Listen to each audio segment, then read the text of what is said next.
We'll now hear a reading from the book that has won second prize.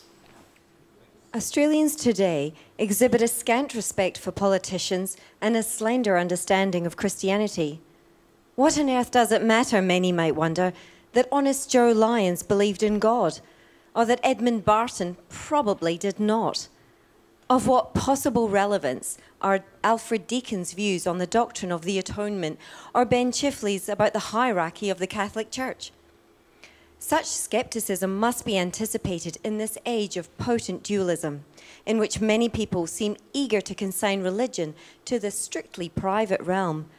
A vocal minority tries to discourage it altogether.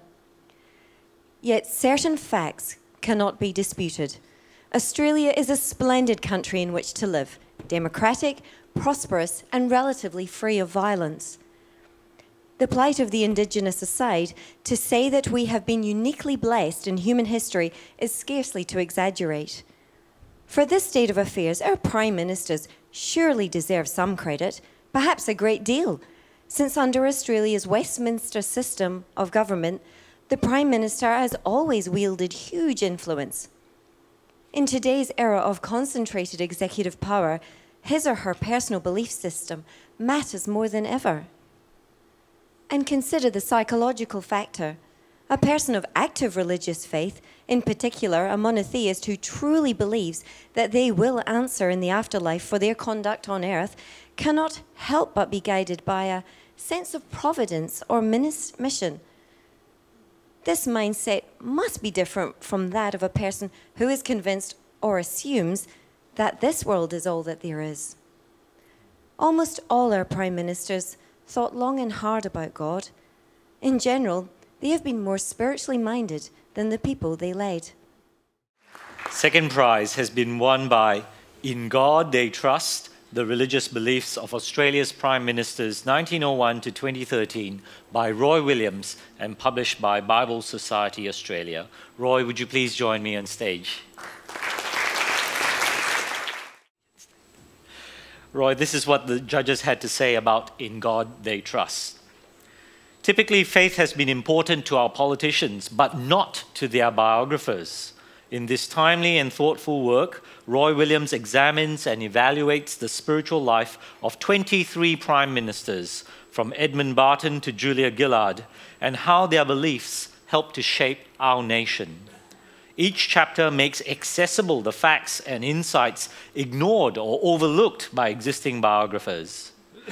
Collectively, they trace our shifting religious landscape and changing Christian identity.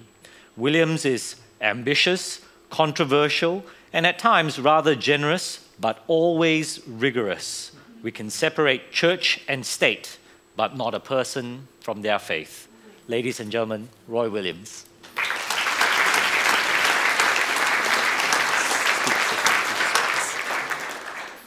Well, thank you very much. They're very generous and gratifying remarks. I want to thank Sparklit and Michael Colley for the honour of awarding me this runner-up prize.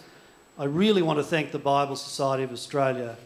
John Sandeman, my editor and publisher, is here in the audience.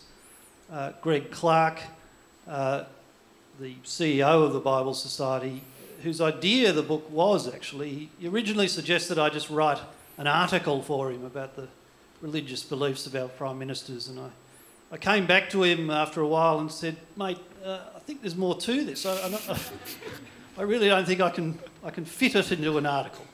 So it developed into a book, and Greg and John had faith in me. What we were really trying to do was, along the lines of what Simon Smart was talking about earlier, to find a way of picking a subject that people who might not necessarily be interested in Christianity